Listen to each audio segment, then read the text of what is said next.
यावल येथील तहसील कार्यालयामध्ये यावल तालुक्यातील थोरगव्हाण परिसरात अवकाळी व नैसर्गिक आपत्तीमुळे झालेल्या नुकसानीचे पंचनामे करण्यात यावे या मागणीसाठी थोरगव्हाण व पथराळे शिवारातील शेतकऱ्यांनी निवेदन दिले आहे। सदर निवेदन यावल तहसील कार्यालयात निवासी नायब तहसीलदार संतोष विनंते यांच्याकडे गुरुवार दिनांक 14 मार्च रोजी दुपारी 2 वाजता देण्यात आले आहे। यावल तालुक्यातील थोरगव्हाण व पथराळे शेतशिवारामध्ये अवकाळी पाऊस झाला होता आणि नैसर्गिक आपत्तीमुळे या ठिकाणी मोठ्या प्रमाणावर शेतपिकाचे नुकसान झाले होते। मात्र या भागात तहसीलदार यांच्या माध्यमातून पंचनामे झालेच नाही।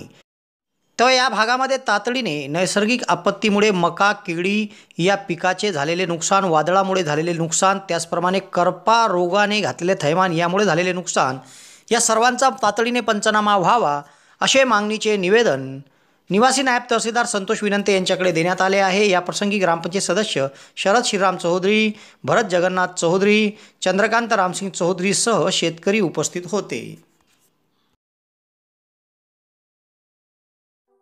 यावल शहरात फैजपूर रोडावर हॉटेल भाग्यश्रीच्या समोर महाराष्ट्र शासन मान्यताप्राप्त दिशा कौशल्य विकास संस्थेच्या माध्यमातून टायपिंग सेंटर सुरू झाले आहे व त्यासाठी प्रवेश देखील सुरू करण्यात आले आहे।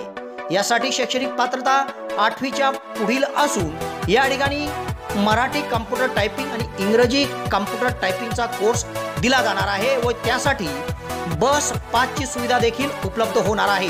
तेव्हा प्रवेशाकरिता संपर्क साधा। फैजपूर रोड हॉटेल भाग्यश्रीच्या समोर दिशा कौशल्य विकास संस्था यावल।